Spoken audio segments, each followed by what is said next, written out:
Gracias doy al Señor y a la Santísima Virgen María por la oportunidad de presentar este estudio bíblico titulado Jesucristo, el Salvador de ambos pueblos. Es mi intención alimentar de humildad, con base a la Biblia, a todo el pueblo cristiano y en particular a mis hermanos los católicos, porque hay una tendencia muy grande hacia la soberbia y esa soberbia que llevó a un castigo muy fuerte al pueblo judío, nos puede llevar también a nosotros, a los cristianos, a un castigo similar. Entonces, alimentarnos de humildad es necesario para no cometer el mismo error y no ir en la misma dirección. Dijimos en algún programa pasado, en esto que es el recuento del plan salvífico de Dios, que el pueblo inicial elegido, desde el tiempo de Abraham, tenía como principal objetivo entregarnos la ley y los profetas, es decir, todo el Antiguo Testamento, y traer al Mesías en la carne. Esa era una de las funciones del pueblo elegido a través de Abraham y su descendencia, ¿no? Isaac y Jacob, y específicamente de la tribu de Judá tenía que venir el Mesías, y eso se cumplió porque el Mesías vino a través de María, de la tribu de Judá. Ahora, ellos cayeron, como sabemos, ¿verdad? Y por su caída, como lo vamos a ver en Romanos 11, Dios le entrega o le ofrece la salvación a todos los pueblos. Entonces dice, feliz caída, la de los judíos, que por esa caída Dios extiende la salvación al mundo entero.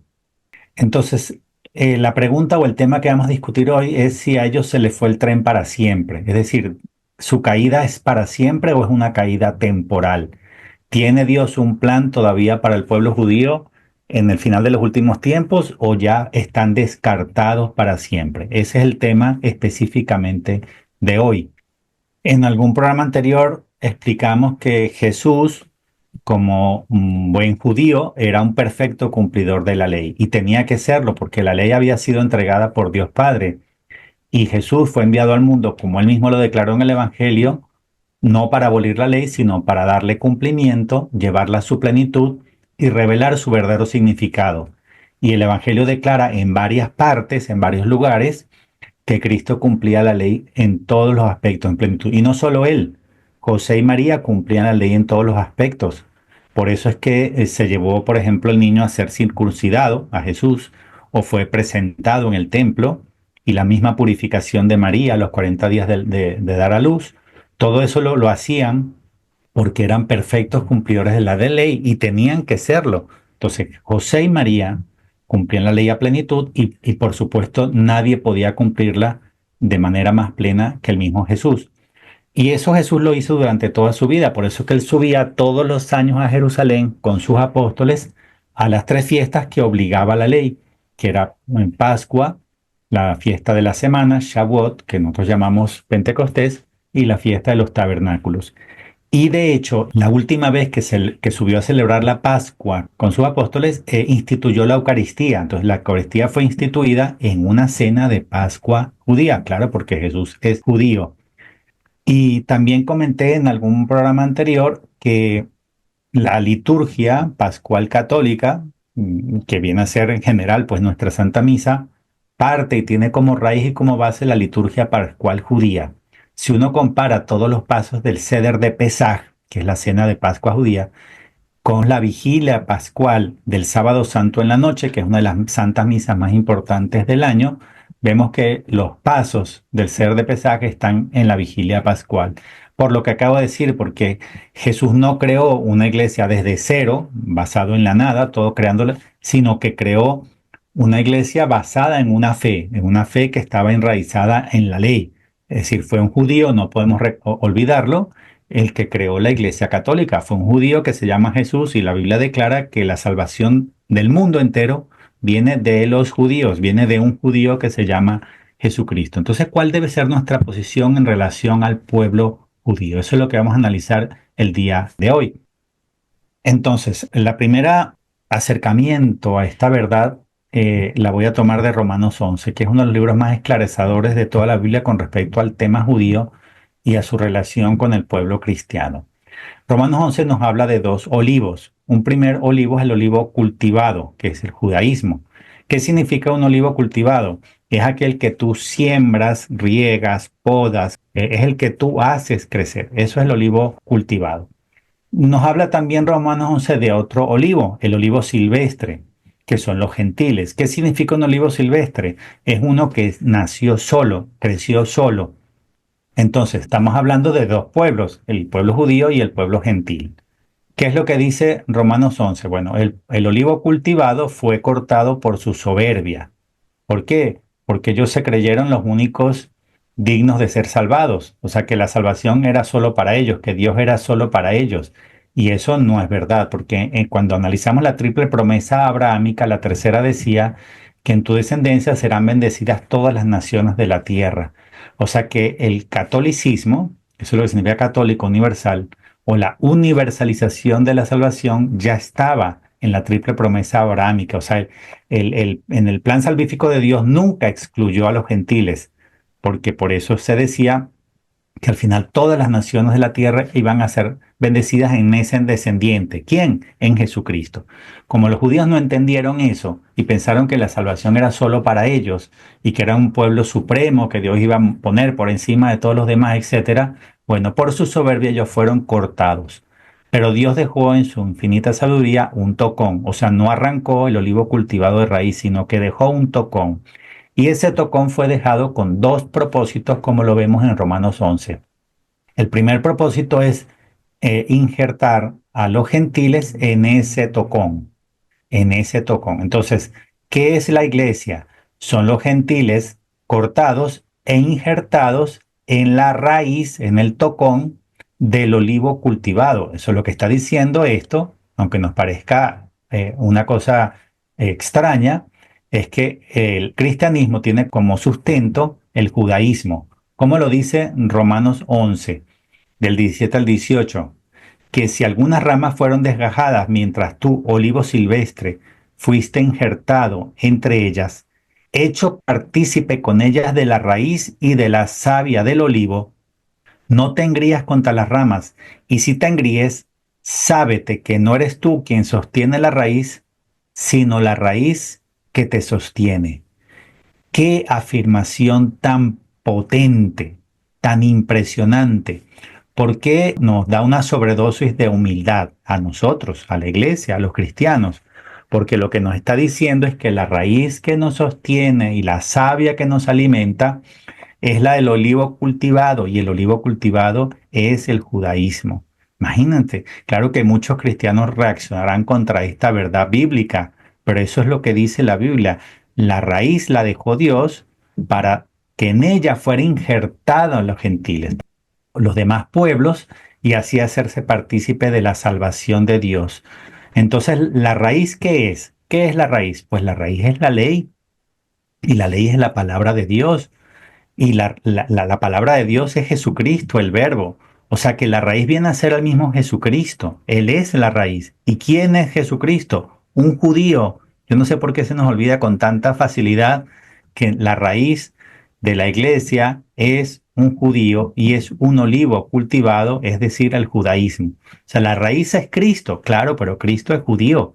Cristo no es un gentil, es judío y es hijo de una judía, María.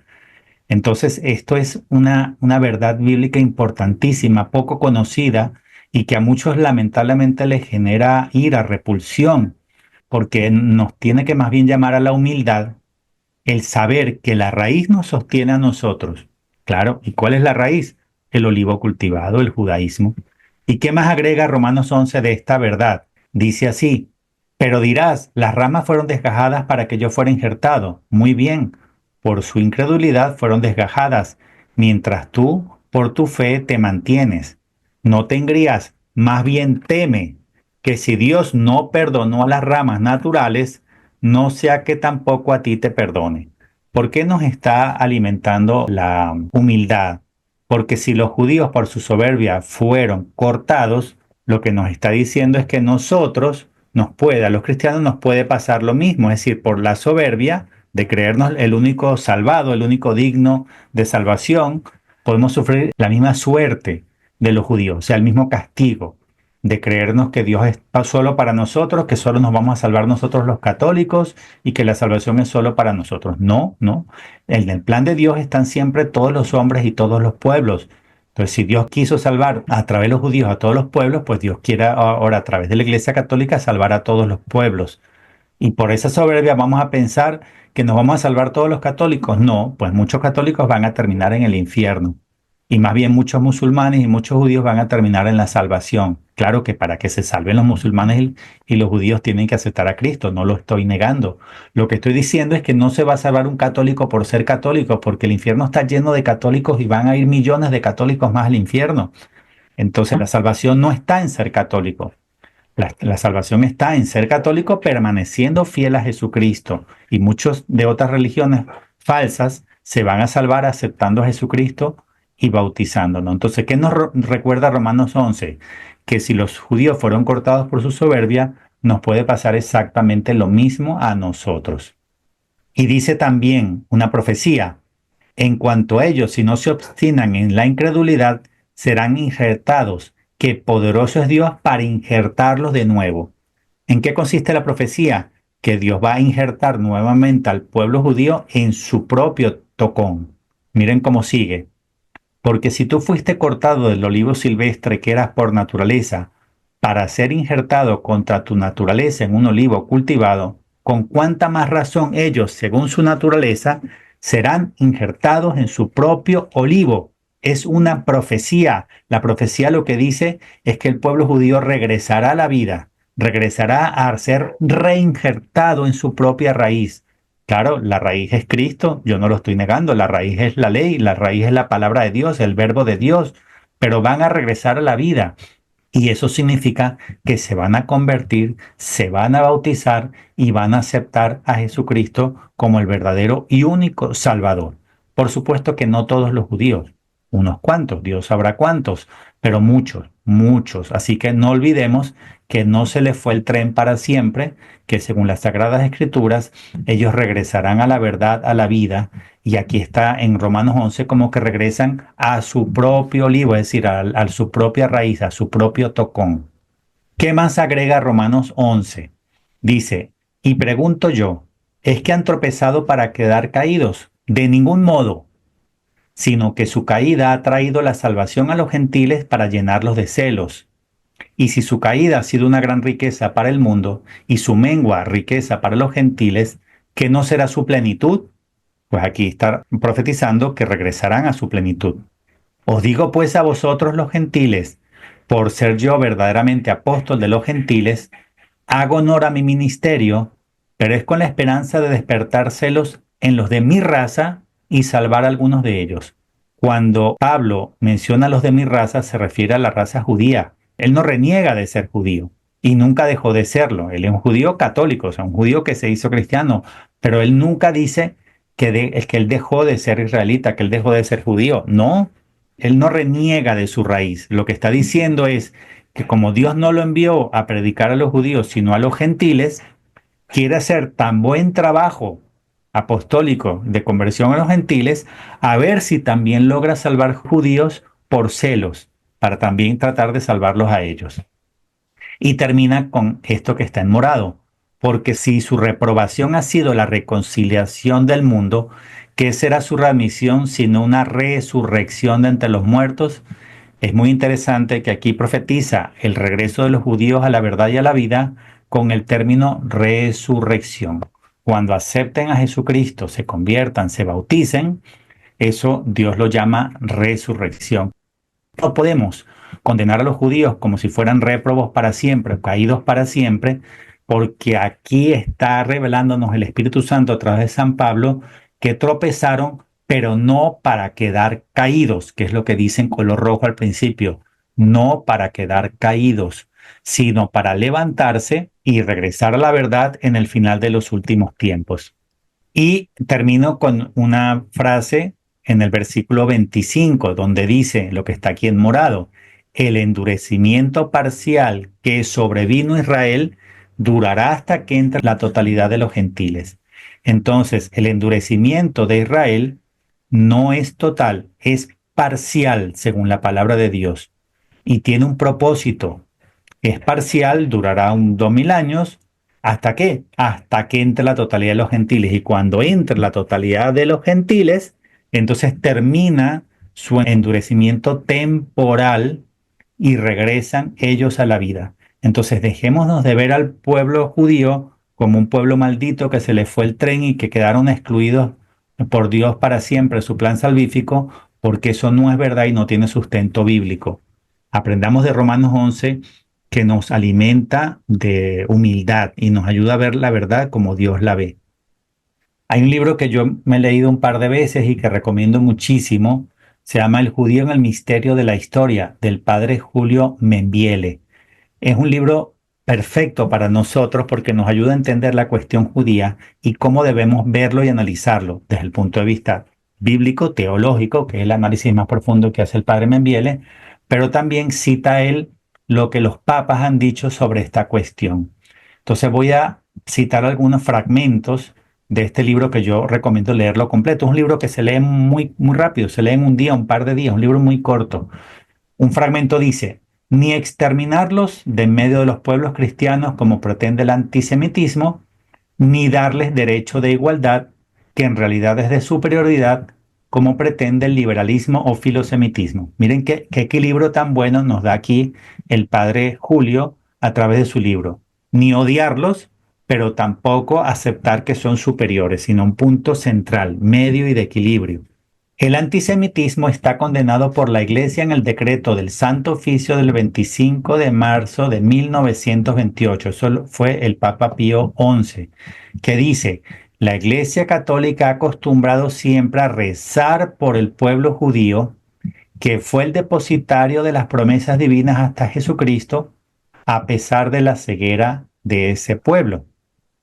Más aún, lo ha hecho a causa de esta ceguera, regla de esta misma caridad, que la Silla Apostólica ha protegido a este pueblo contra injustas vejaciones. Y así como reprueba todos los odios y animosidades entre los pueblos, así condena el odio contra el pueblo escogido por Dios en otro tiempo. Este odio que hoy se designa de ordinario con el vocablo de antisemitismo. Entonces, en su libro, el padre Julio nos recuerda que la Iglesia Católica ha condenado oficialmente, de manera formal, el antisemitismo y que más bien la silla de Pedro, o sea, la sede apostólica, ha protegido al pueblo judío contra vejaciones, ¿no? Y eso en la historia se puede ver, como lo voy a comentar en algún ejemplo. También está condenado el liberalismo en toda la legislación y práctica de la Iglesia. El judío ha de vivir en medio de los cristianos como testigo ciego de la verdad cristiana y como acicate que nos obligue a permanecer fieles a Jesucristo. Ni se lo debe exterminar, ni se lo debe frecuentar. Recomiendo, verdad, que se lean este libro, es buenísimo. Su análisis desde el punto de vista teológico es impecable y también el recuento de lo que los papas han dicho sobre este tema. Es decir, él cita también el magisterio. Un ejemplo reciente y muy importante de cómo el papado y la Iglesia Católica ha protegido al pueblo judío de injustas vejaciones ocurrió durante la Segunda Guerra Mundial en el pontificado de Pío XII. Un sacerdote irlandés de nombre Hugh O'Flaherty fue un gran defensor tanto de soldados aliados que estaban huyendo o que necesitaban salvarse, pero también de judíos que estaban pues amenazados de asesinarlos o de mandarlos a campos de concentración, como fueron escondidos en el Vaticano y también se les entregó pasaporte vaticano y se les protegió y se les salvó la vida de muchas maneras. Yo recomiendo ver esta película, Escarlata y Negro, es una película de final de los años 70, si no recuerdo mal. El título original es The Scarlet and the Black, donde cuenta muy bien todo lo que las artimañas de este padre irlandés, el padre O'Flaherty, que hasta disfrazado, porque él en un momento no podía salir del Vaticano y alguna vez salió disfrazado de vendedor de cosas y en algún momento hasta de monja, y lo que hacía es arriesgar su vida para salvar judíos. Y después de la Segunda Guerra Mundial, el pueblo judío de varias maneras agradeció al Papa Pío XII y también al Vaticano por su esfuerzo, porque gracias a ellos cientos de judíos fueron salvados. Y noten que se arriesgaba mucho, no solo arriesgó su vida durante años el padre O'Flaherty, sino que el Vaticano se arriesgaba a ser bombardeado por Hitler, porque los nazis comenzaron a conocer que sí estaban protegiendo y escondiendo judíos. Entonces fueron protegidos por Dios por esta bendición: bendecirá a quien te bendiga y maldecirá a quien te maldiga. Pues el Vaticano, por proteger judíos, recibió bendición de Dios, y por eso Dios no permitió que Hitler arremetiera contra el Vaticano, ni lo bombardeara, ni mandara matar ni al padre O'Flaherty ni a Pío XII. Pero es un hecho que la Iglesia Católica protegió a judíos, y eso ha sido reconocido de varias maneras por el gobierno de Israel, en agradecimiento a lo que la Iglesia Católica ha hecho por salvar judíos. Claro, según el equilibrio que dice el padre Julio Membiel en su libro, ¿no? Protegerlos de vejaciones tampoco significa que nosotros podemos trabajar en sus fábricas, trabajar para ellos o aceptar su supremacía, porque eso tampoco es. Es el equilibrio correcto que yo sugiero, se desprende de la lectura del libro del padre Membiele. Bueno, la segunda cita importante que quiero destacar en este estudio, la primera fue Romanos 11, la segunda, igual de importante, es Efesios capítulo 2. Voy a concentrarme en lo que voy resaltando en colores por brevedad. Dice: acordaos, digo, de que entonces estabas separados de Cristo, extraños a la comunidad de Israel y ajenos al pacto de la promesa, sin esperanza y sin Dios en el mundo. Recordemos que Pablo es el apóstol de los gentiles. Así como Jesucristo fue enviado solamente para evangelizar a los judíos, y así lo declara Jesús en el Evangelio, Pablo fue enviado, por el contrario, no para evangelizar a los judíos, sino principalmente fue enviado a los gentiles. Entonces, lo que le dice aquí en color verde a los gentiles es que los gentiles estaban en una posición muy triste. ¿Por qué? Porque estaban separados de Cristo, extraños a la comunidad de Israel, separados del pacto de la promesa y sin esperanza y sin Dios en el mundo. Claro, porque la promesa y la ley llegó a través de los judíos. Entonces los gentiles estaban ajenos a esas promesas abrahámicas, ajenos a esa esperanza. Pero luego dice: mas ahora en Cristo Jesús, vosotros los que en un tiempo estabais lejos, es decir, los gentiles, habéis sido acercados por la sangre de Cristo, porque Él es nuestra paz, el que de ambos hizo uno, o sea, de ambos pueblos, judíos y gentiles, de ambos hizo uno, derribando de en medio el muro de separación, la enemistad, para crear en sí mismo de los dos un solo hombre nuevo, haciendo paz, y para reconciliar con Dios a ambos en un solo cuerpo por medio de la cruz, matando en ella la enemistad, o sea, la enemistad entre judíos y gentiles. Y viniendo evangelizó: paz a vosotros los que estabais lejos y paz a los de cerca. Qué cita tan poderosa y tan hermosa. Jesús, con su cruz, con su pasión y con su sangre derramada, no solamente para salvar a judíos y a gentiles, sino para derribar el muro de separación y de enemistad y hacer de los dos pueblos, judíos y gentiles, un solo pueblo. Qué cita tan impresionante. Esto también no solo es verdad absoluta porque es bíblica, es una sobredosis de humildad hacia nosotros, los cristianos, para que no caigamos en la soberbia de los judíos que los hizo caer, para que nosotros entendamos que Dios va a unir judíos y gentiles en un solo pueblo judeocristiano, un solo pueblo, bajo un solo pastor, Jesucristo. Vamos a ver algunas notas de la Biblia Straubinger, porque esta cita la puse de la Straubinger y conviene leer algunas notas que nos ayudan a comprender mejor esta cita. Voy a leer solamente por brevedad lo que está subrayado y en negro. La nota 2188 dice: por su muerte Cristo unió a judíos y gentiles, derribando el muro de la ley que los separaba. En este pasaje insiste San Pablo sobre la tristísima condición en que estaríamos los que no descendemos del pueblo elegido, sin el favor que nos hizo hijos de Abraham por la fe. O sea, los gentiles estábamos en una condición tristísima.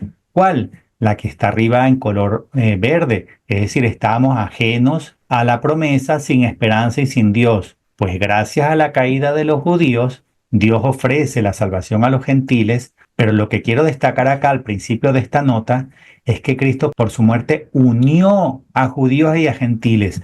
¿Dónde dice en la Biblia lo que tanta católico piensa hoy y es que los judíos quedaron excluidos para siempre? Eso no lo dice la Biblia. La Biblia dice que Jesucristo derramó su sangre por ambos pueblos, judíos y gentiles, para unirlos, derribando el muro de enemistad que los separaba. ¿Qué dice la nota 2190?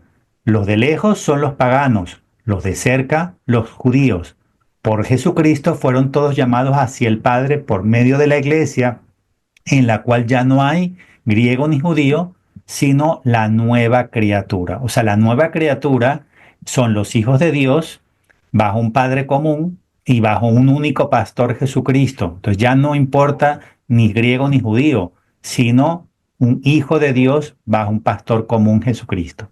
Dice la nota 2191, los extranjeros y los advenedizos son los forasteros de paso, no gozaban de los derechos de los ciudadanos desde el punto de vista de los judíos.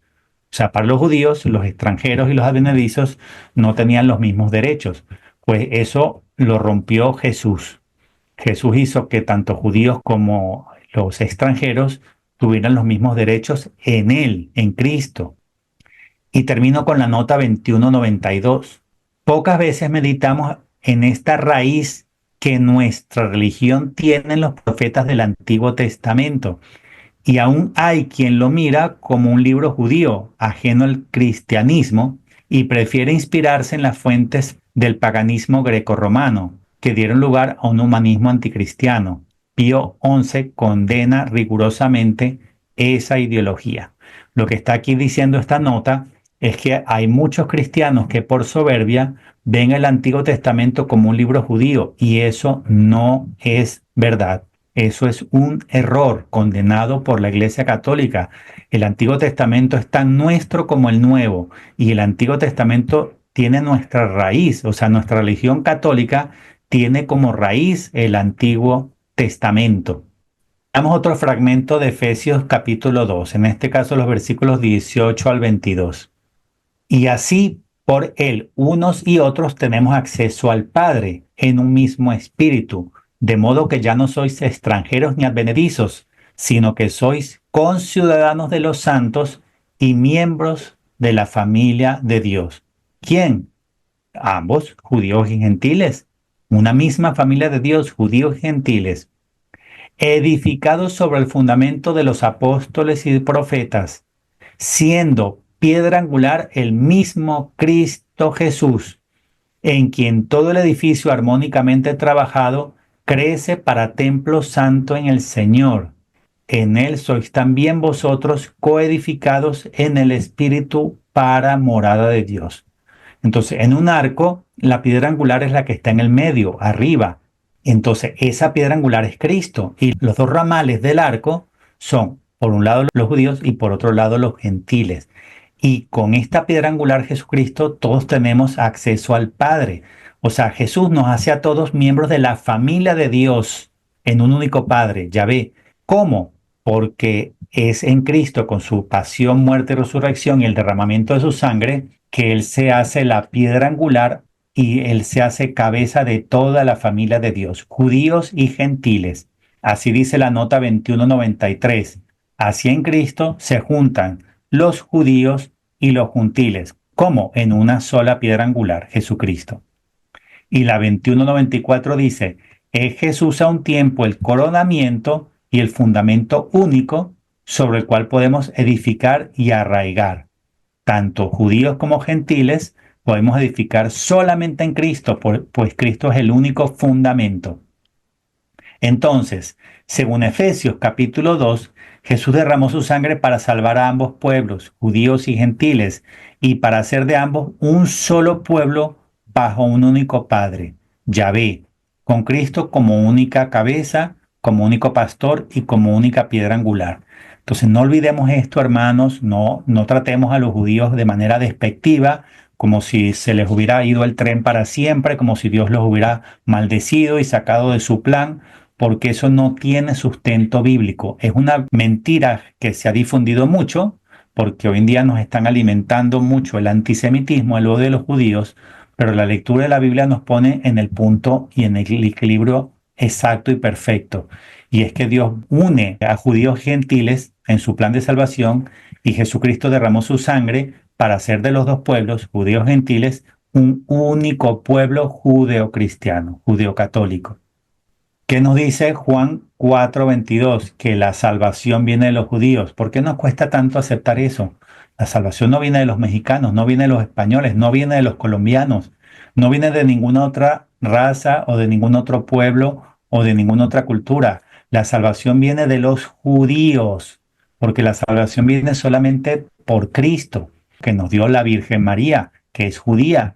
Entonces no podemos olvidar esta verdad ni odiar a los judíos, porque el que odia a los judíos olvida que María es judía y sigue siendo judía, y que Jesucristo es judío y sigue siendo judío. Dice la nota 893 del Straubinger en relación a Juan 14:22. La salvación viene de los judíos. La nación judía fue hecha depositaria de las promesas de Dios a Abraham, el padre de los creyentes, en quien serán bendecidas todas las naciones de la tierra, que es lo que antes cité. El mediador de todas estas bendiciones es Jesús, descendiente de Abraham por María. ¿Qué nos dice Juan 10:16? También tengo otras ovejas que no son de este redil. Ese otro redil, referido por Jesús, son los cristianos. ¿Por qué? ¿Por qué puedo afirmar que ese otro redil son los cristianos? Porque dice, también a esas las tengo que conducir y escucharán mi voz. Un cristiano, por definición, es aquel que escucha a Cristo y sigue su voz.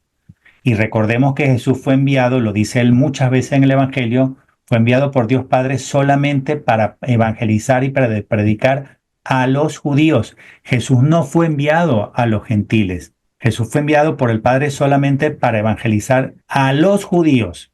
Y cuando Jesús le dice a los judíos que tiene otro redil, se refiere a ese otro redil, son los paganos que al escucharle y seguir su voz se convertirán en cristianos.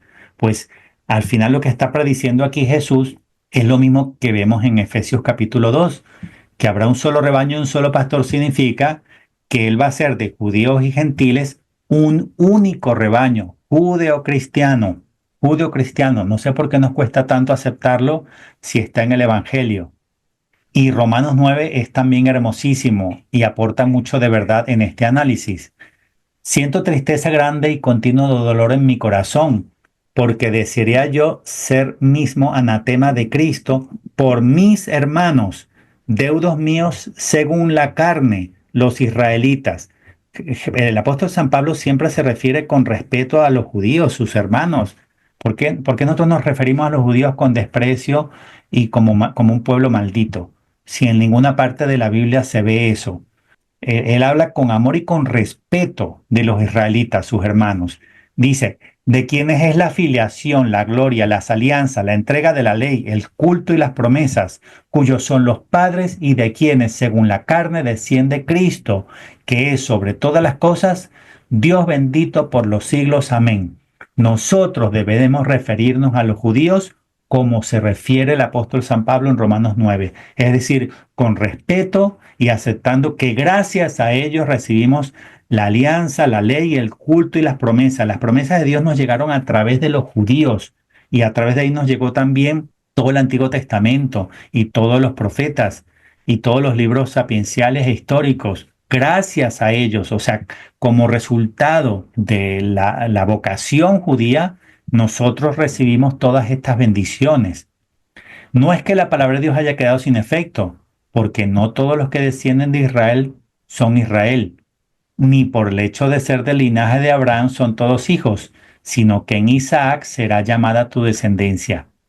Esto es, no los hijos de la carne son los hijos de Dios, sino que los hijos de la promesa son los considerados como descendencia.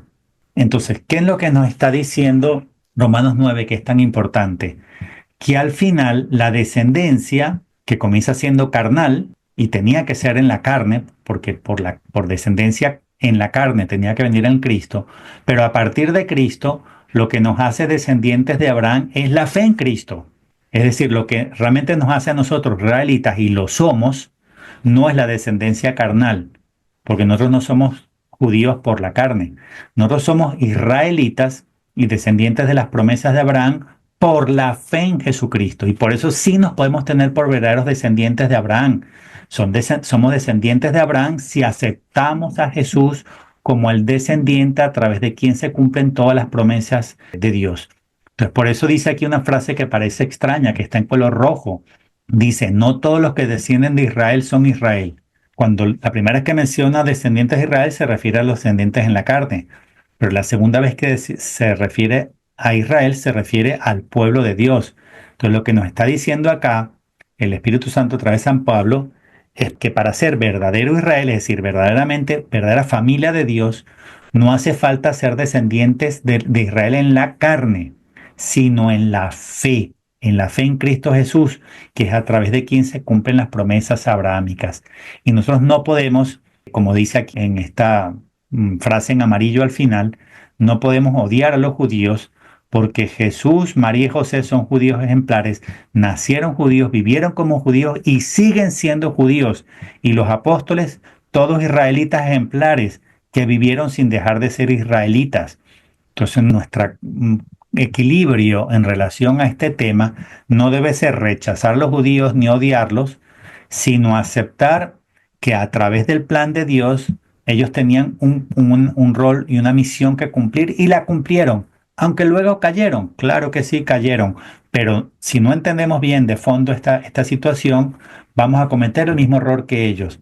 Ellos cayeron por su soberbia, nosotros caemos por la misma soberbia. Ellos se creyeron los únicos, digamos, dignos de ser salvados por Dios o que Dios era solo para ellos, pues nosotros podemos caer en la misma soberbia, pensar que los únicos dignos de ser salvados somos nosotros, los cristianos, y que Dios es solo para nosotros.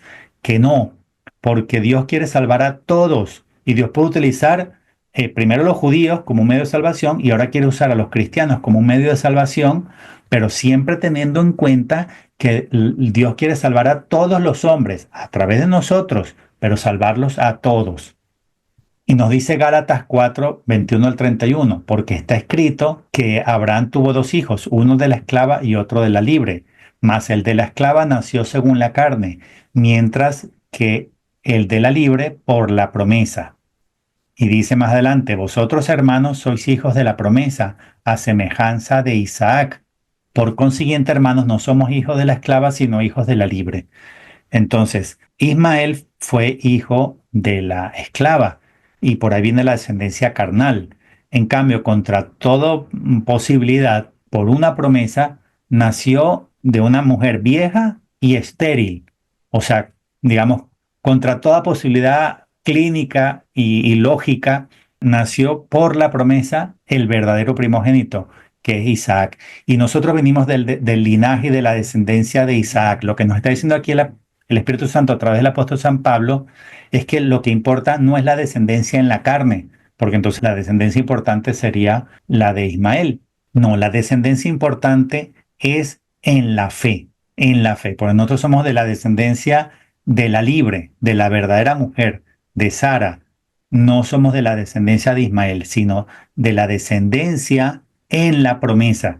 Y la descendencia en la promesa se dio por la fe de Abraham, en que sí iba a recibir ese hijo contra toda posibilidad de una mujer vieja y estéril. Pues porque él creyó, entonces se cumplió la promesa y tuvo al hijo de la promesa que es Isaac. Y aquí nos recuerda Gálatas 4 que nosotros somos de la descendencia de la promesa. O sea que lo que está enfatizando es la importancia en la fe. Dice Romanos 2, 28, 29, porque no es judío el que lo es exteriormente, ni es circuncisión la que se hace por fuera en la carne. Antes bien, es judío el que lo es en lo interior, y es circuncisión la del corazón según el espíritu y no según la letra. Claro, la circuncisión era necesaria hasta Jesús.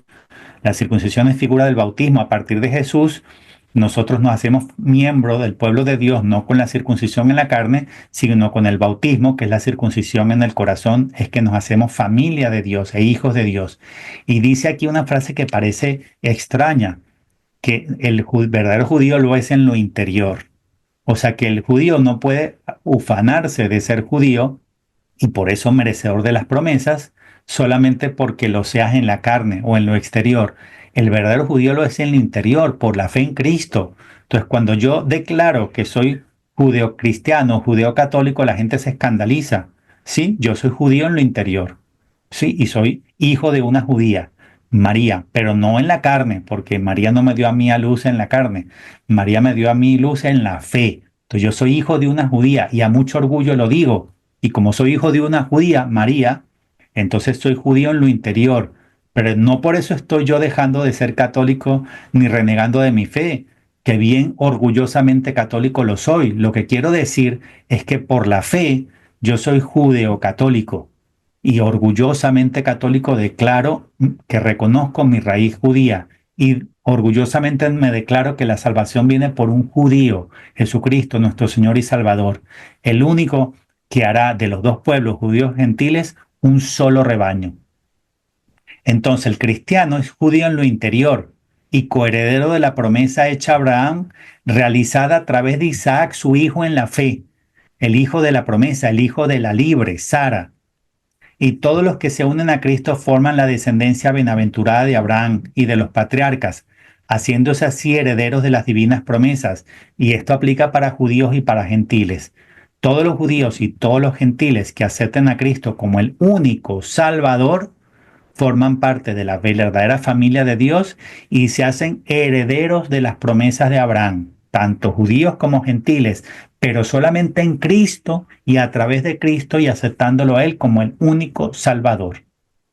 Entonces, aquí voy en esta lámina, a hacer una explicación sobre el misterio de la resurrección, pero aplicada al pueblo de Dios. En una cita que dije antes de Romanos 11, el apóstol San Pablo utiliza la palabra resurrección, pero no en un contexto individual, en la resurrección de cada uno de nosotros, que es un dogma católico, sino utiliza la palabra resurrección en el contexto de un pueblo. Entonces vamos a analizar un poco más qué significa la resurrección aplicada al pueblo de Dios. Entonces, recordemos que la primera Pascua, que está en el Éxodo, dependía el rescate de cumplir un mandato, y el mandato indicaba que el Cordero Pascual tenía que sacrificarlo, tomar su sangre y marcar 3 puntos de sangre en la jamba izquierda, jamba derecha y en el dintel, ¿no? Entonces, esos 3 puntos de sangre hacen un triángulo que apunta hacia arriba y representa un sacrificio de los hombres hacia Dios o de la tierra hacia el cielo. El que hizo eso, el que cumplió este mandato pascual, fue rescatado en la primera Pascua. Ahora sabemos que la primera Pascua, la del Éxodo, es sombra y figura de la verdadera Pascua, del verdadero rescate. El verdadero rescatador no es Moisés, el verdadero rescatador es Jesús y nos salva a través de su muerte en la cruz. Estaba profetizado, por ejemplo, en el Salmo 21, han perforado mis manos y mis pies y se pueden contar todos mis huesos. Aquí estaba predicha la crucifixión. La crucifixión, es decir, que Jesús tenía que morir clavado en un madero en forma de cruz. Y en la cruz también vemos 3 puntos de sangre. Pero cuando unimos los 3 puntos de sangre nos da un triángulo inverso, o sea, que apunta hacia abajo, porque representa lo contrario, un sacrificio de Dios hacia el hombre, o un sacrificio desde el cielo hacia la tierra. Ahora, estos dos triángulos los voy a poner en el refri por un momento, hago un pequeño paréntesis y al final de esta lámina cierro el paréntesis y regreso a por qué estoy hablando de un par de triángulos y qué conclusión quiero llegar con eso. Lo que estoy analizando en esta lámina es qué significa la resurrección, pero no aplicada al dogma de la resurrección individual, que es un dogma católico, sino la resurrección aplicada a un pueblo.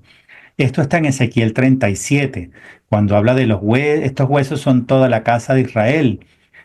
Así dice el Señor: he aquí que abriré vuestros sepulcros y os sacaré de vuestras tumbas, oh pueblo mío, y os llevaré a la tierra de Israel, e infundiré en vosotros mi espíritu y beberéis, y os daré reposo en vuestra tierra. Cuando leemos las notas al pie de página de las mejores Biblias, como por ejemplo la Nácar Colunga, pero la viejita, la antigua, o cuando leemos las notas de la Biblia Straubinger, vemos que esa visión representa principalmente la resurrección de Israel como nación. No niegan estas citas, estas explicaciones que puede aplicar esta visión de Ezequiel 37, la resurrección de la carne de cada persona, no lo niegan.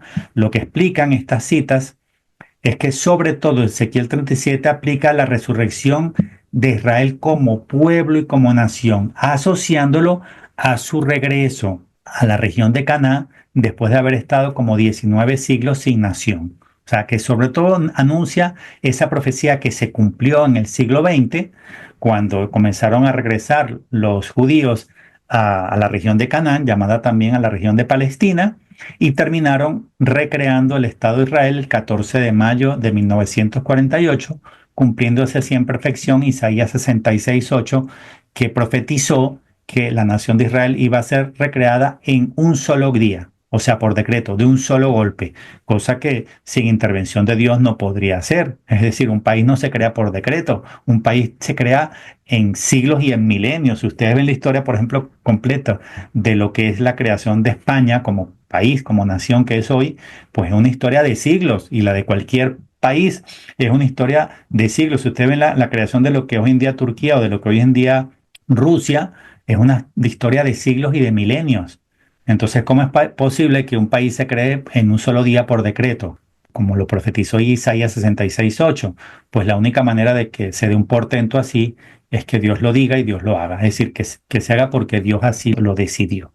Entonces, esta profecía tan hermosa, que yo invito a todos a leerla completa, de Ezequiel 37, profetiza sobre todo y principalmente el regreso de Israel a la región de Canaán, de Palestina, y la resurrección de la nación, o sea, que vuelvan a ser un país, que es lo que ocurrió el 14 de mayo de 1948. Entonces, tenemos aquí dos pueblos, que es lo que estoy tratando de explicar. Hay un primer pueblo elegido, que es el pueblo físico de Dios, el pueblo hebreo, es decir, vendría a representar la dimensión física del pueblo de Dios. ¿Por qué la dimensión física? ¿Por qué el pueblo físico? Porque el pueblo de Israel es el pueblo descendiente de Abraham, Isaac y Jacob, descendiente en la carne, un pueblo físico. Y aunque la mayor parte de los cristianos y de los católicos piensan que ellos perdieron el tren para siempre, que Dios los descartó para siempre, ya sabemos que no es así, porque antes citamos Romanos 11, donde dos veces predice que ellos serán injertados nuevamente en su propio libro, es decir, que van a regresar a la verdad y la vida, y la verdad y la vida es Jesucristo. Ahora, Dios tiene otro pueblo también, el pueblo redimido, es decir, el cristianismo. Y el cristianismo representa el pueblo espiritual de Dios, porque nosotros no somos descendientes de Abraham en la carne, ni somos hijos de María en la carne. Somos descendientes de Abraham por la fe y somos hijos de María en el espíritu. Entonces, el otro pueblo de Dios, el pueblo redimido, el cristianismo, representa el pueblo espiritual. ¿Por qué estoy haciendo énfasis en esto? Porque recordemos que el dogma católico de la muerte y de la resurrección dice lo siguiente, en resumen, lo pueden corroborar en el catecismo. La muerte es cuando el cuerpo se separa del alma, ¿no? O el alma se separa del cuerpo, es decir, se separan la dimensión física y la dimensión espiritual de una persona. Y la resurrección es cuando el alma recupera el cuerpo, es decir, cuando vuelven a reunirse la dimensión física y la dimensión espiritual de una persona, eso es la resurrección. Entonces, ¿cómo podemos aplicar este misterio de lo que es la muerte y la resurrección al pueblo de Dios? Bueno, significa que la resurrección del pueblo de Dios es cuando ya no hayan dos pueblos, el elegido y el redimido, sino cuando Dios haga de los dos pueblos, el elegido y el redimido, un único pueblo. Y eso está en la cita bíblica que antes dije, que aquí vuelvo a poner para explicar este misterio de la resurrección del pueblo de Dios. Cuando Jesús les dice, también tengo otras ovejas que no son de este redil, es decir, los cristianos, también a esas las tengo que conducir y escucharán mi voz, y habrá un solo rebaño y un solo pastor. Eso es la resurrección. La resurrección es cuando Jesús haga de los dos pueblos, judíos y cristianos, un único rebaño. Eso es lo que el apóstol San Pablo llamó resurrección en Romanos capítulo 9. O sea, si la resurrección de una persona es cuando el alma recupera el cuerpo, entonces la resurrección del pueblo de Dios es cuando el pueblo espiritual de Dios, que es el cristianismo, recupera su dimensión física, que es el pueblo hebreo. Entonces, por eso es que estoy haciendo énfasis que Romanos 11:15 utilizó el apóstol San Pablo, inspirado por el Espíritu Santo, la palabra resurrección cuando habla de la readmisión de los judíos a la verdad, a la vida. O sea que cuando los judíos se conviertan y se bauticen, se conviertan aceptando a Jesucristo como el verdadero Mesías y Salvador, y se bauticen en el nombre del Padre, del Hijo y del Espíritu Santo de manera masiva, ese regreso de los judíos a la verdad y a la vida, el apóstol San Pablo lo llamó resurrección. ¿Por qué? Porque cuando esto hagan de manera masiva, Dios está reuniendo judíos y gentiles en un solo pueblo, es decir, judíos y cristianos en un solo pueblo. Entonces, ahora sí saco del congelador los dos triángulos y los voy a superponer. Y me pregunto, ¿por qué habrá inspirado el Espíritu Santo al rey y profeta David esto que llamamos la estrella de David? Pues aquí voy a decir como hipótesis, no como verdad, para rescatar ambos pueblos y hacer de los dos un solo pueblo.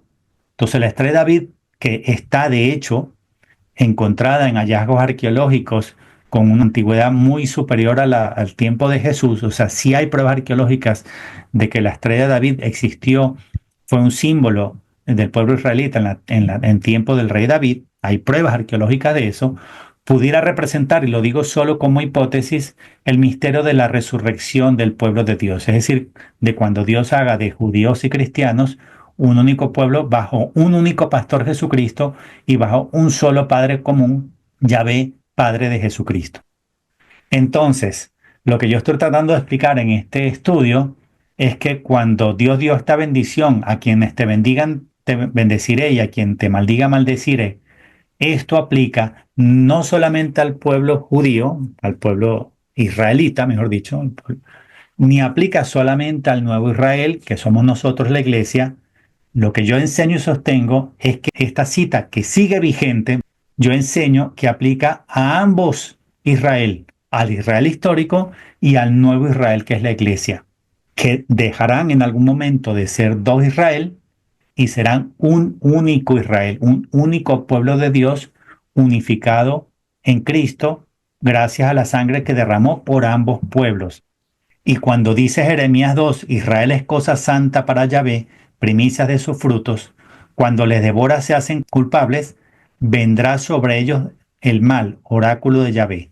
Lo que yo enseño y sostengo es que esto aplica tanto para el Israel histórico, que sigue siendo pues la nación de Israel que está allá en Palestina, como para el nuevo Israel, que es la iglesia. Es decir, todo el que se meta contra el Israel histórico, Dios los declara culpables y vendrá sobre ellos el mal. Y todos los que se metan contra el nuevo Israel, que es la iglesia, también Dios los va a declarar culpables y vendrá sobre ellos el mal. Hay una oración importantísima que hacemos todos los jueves en Getsemaní, los que hacemos las oraciones de la devoción de la preciosísima sangre. Y hay una discusión muy interesante de si esta oración, que está en Eclesiástico capítulo 36, en el libro de Sirácida también se le llama, si aplica para el nuevo Israel o si aplica para el antiguo Israel. Yo voy a zanjar esa discusión de una manera muy sencilla. Y es mi conclusión, puedo estar errado, pero así lo entiendo yo y así lo enseño yo. Y es que esta oración es para la defensa y protección de ambos Israel. Si la rezan los judíos de hoy, es para la protección de ellos, como el Israel histórico. Y si la rezamos nosotros, los católicos, es para la defensa de la iglesia. Y quiero enfatizar, lo voy a leer rápidamente, pero quiero enfatizar sobre todo lo que está en color verde, porque lo que voy a dar como idea central y conclusiva es la siguiente. Cuando Dios proteja al Israel histórico, es para glorificarse a sí mismo. Y cuando Dios protege a la iglesia, al nuevo Israel, es para glorificarse a sí mismo. Lo voy a decir otra vez porque quiero que quede claro lo que quiero enfatizar.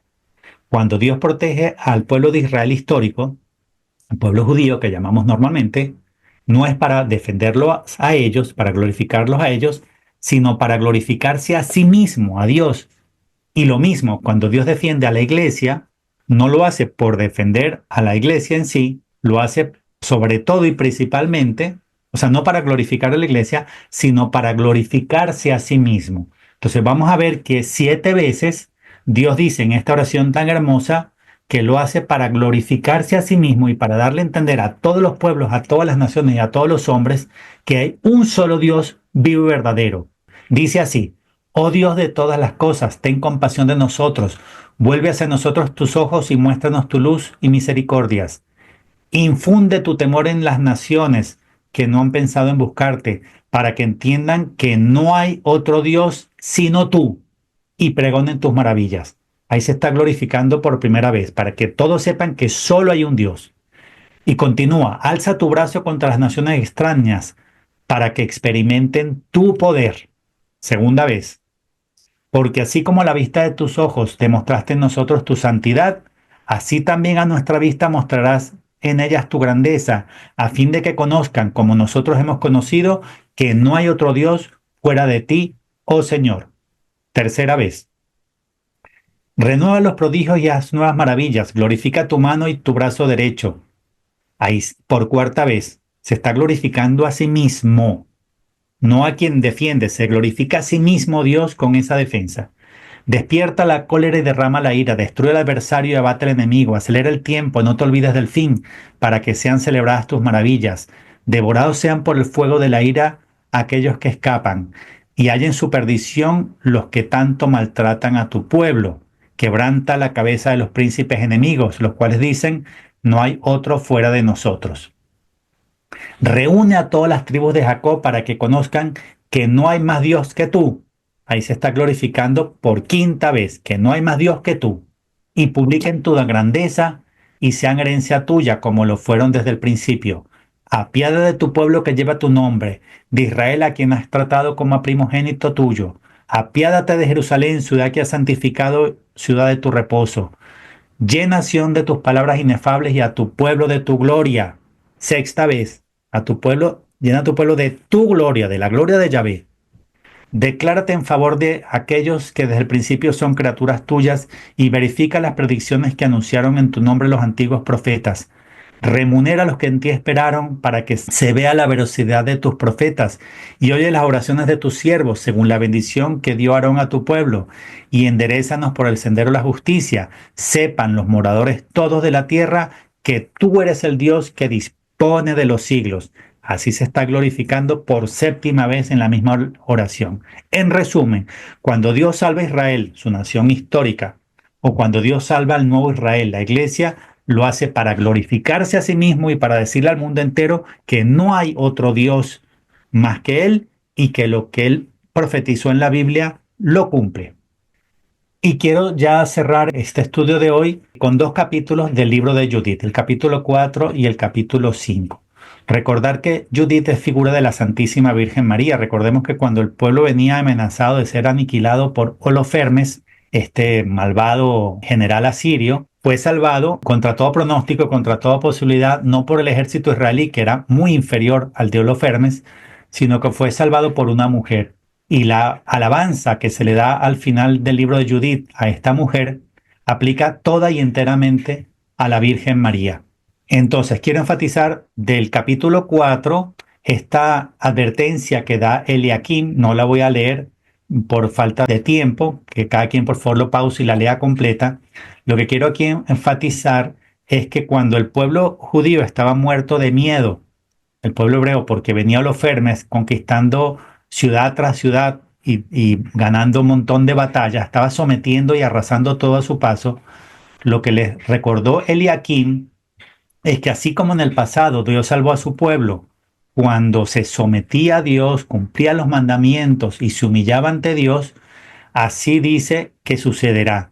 Los invita a hacer lo mismo, a orar, a hacer ayunos, a ofrecer holocaustos al Señor, a cumplir los mandamientos. ¿Por qué? Porque lo que está diciendo es que si somos fieles a Dios y llevamos una vida grata a Dios, será Dios el que nos libre de las manos del pueblo invasor. O sea, Eliakim los llama a la conversión y a llevar una vida grata a Dios, porque si Dios dice en el pasado siempre salvó a su pueblo, cuando eso hacía, llevar una vida grata a Dios y cumplir los mandamientos, así nuevamente hará.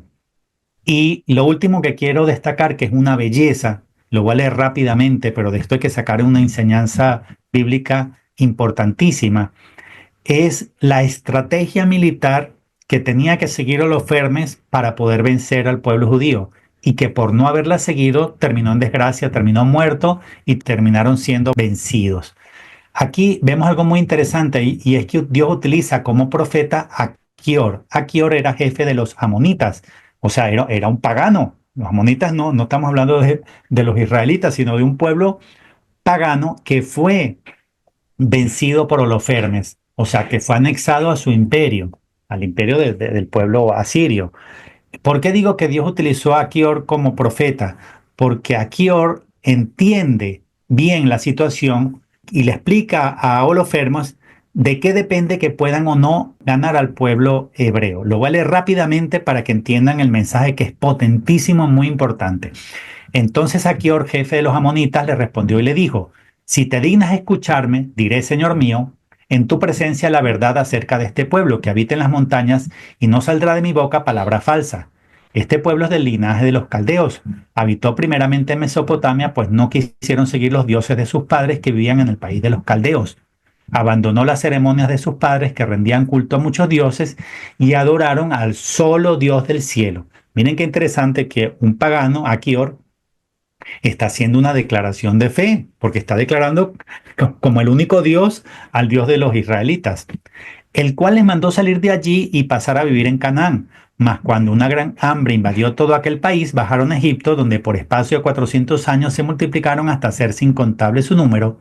Tratados con dureza por el rey de Egipto, forzados a edificar ciudades con barro y ladrillos, clamaron a su Señor, el cual hirió toda la tierra de Egipto con varias plagas. Entonces aquí está recordando cómo clamaron a Dios y Dios los libró de la mano del faraón. Continúa. Entonces los egipcios los arrojaron de sí, pero cuando cesaron las plagas quisieron de nuevo cautivarlos y reducirlos a la anterior servidumbre. Mas ellos huyeron y el Dios del cielo les abrió el mar, de tal manera que de un lado y otro las aguas formaron una masa sólida como un muro, y así caminando a pie enjuto, atravesaron el fondo del mar. Un ejército innumerable de egipcios que los perseguía por el mismo paso fue de tal suerte cubierto de las aguas, que ni uno solo siquiera quedó para contar el suceso a la posteridad. Salidos del Mar Rojo, ocuparon los desiertos del monte Sinaí, donde jamás hombre alguno pudo habitar ni descansar persona alguna. Allí las fuentes amargas se le convirtieron en dulces a fin de que pudiesen beber, y por espacio de 40 años recibieron el manjar del cielo. Y continúa: donde quiera que llegaron sin arco ni saeta, sin escudo ni espada, peleó por ellos su Dios y salió vencedor. No hubo jamás quien pudiese hacer daño a este pueblo, mientras no se apartó del culto del Señor su Dios. Pero siempre que fuera de su Dios adoraron a otro, fueron entregados al saqueo, a la espada y al oprobio. En cambio, cuando se arrepintieron de haber abandonado el culto a su Dios, el Dios del cielo les dio fuerzas para resistir. Así que al fin abatieron a los reyes cananeos, jebuseos, fereceos, heteos, heveos, amorreos y a todos los potentados de Jezebón, de cuyas tierras y ciudades tomaron posesión. Mientras no pecaron contra su Dios, les fue bien, porque su Dios aborrece la iniquidad. Aquí está declarando la santidad de Dios. Dios aborrece la iniquidad y la idolatría. Lo que le está diciendo aquí Holofernes es que mientras ellos permanecen fieles a Dios, nadie les puede vencer. Pero cuando se hacen idólatras e incumplen los mandamientos, es fácil vencerlos.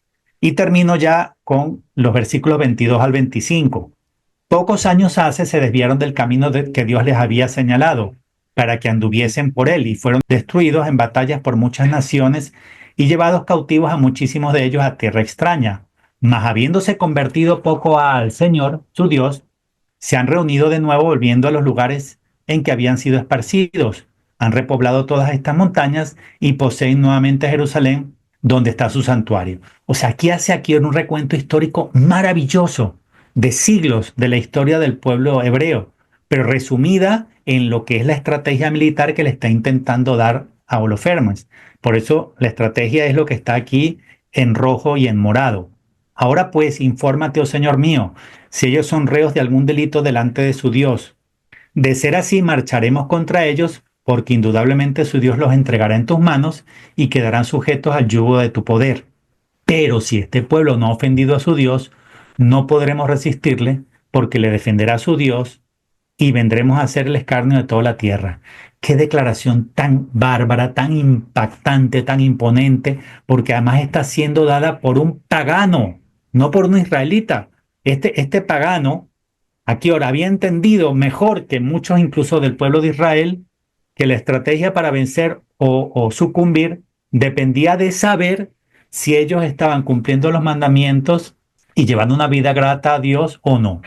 Pues Holofernes entró en cólera y le dijo a Achior, ¿no? Porque se sintió humillado por estas palabras proféticas, y le dijo que no tenía razón, que él iba a destruir al pueblo hebreo y que iba a hacerle tragar sus palabras, y que después de acabar con los israelitas es que lo iba a matar a Achior para demostrarle que él, Holofernes, era más poderoso que cualquier dios y que cualquier pueblo.